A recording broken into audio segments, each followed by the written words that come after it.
வணக்கம். நான் கிராண்ட்மா பேசுகிறேன். சவுக்கு சங்கரை பற்றி தான் பேச போகிறேன்.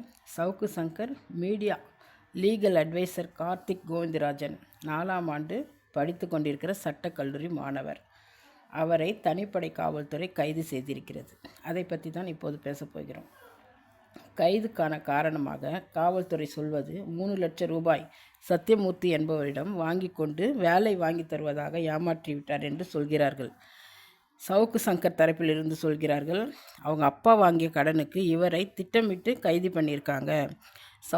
சவுக்கு சங்கரை மிரட்டுவதற்காக அவர் கூடவே இருக்கின்றார் என்கிற ஒரே காரணத்திற்காக கார்த்திக்கை கைது பண்ணியிருக்காங்கன்னு சவுக்கு சங்கர் தரப்பில் இருந்து சொல்லியிருக்காங்க. அவங்க அப்பா கடன் வாங்கியிருந்தார், அவங்க முன்னாடியே இறந்து விட்டார். அவங்க அப்பா வாங்கின கடனுக்காக கார்த்திக் என்பவரை கைது பண்ணியிருக்காங்க. இது ரொம்ப அநியாயம்னு சவுக்கு சங்கர் தரப்பில் சொல்கிறாங்க. சவுக்கு மீடியாவை முடக்குவதற்காகத்தான் இப்படியெல்லாம் சொல்கிறார்கள் என்று சொல்கிறார்கள்.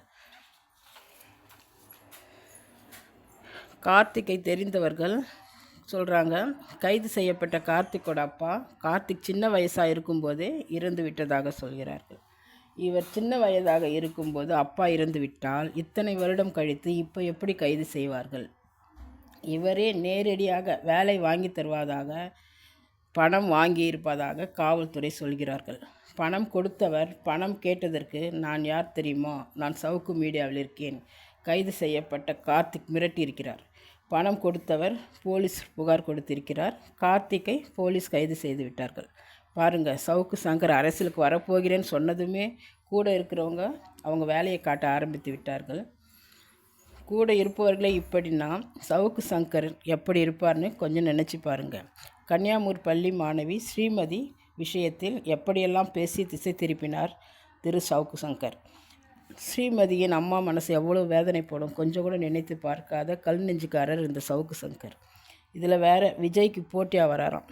இதை தான் யாராலையும் ஜீரணிக்க முடியல.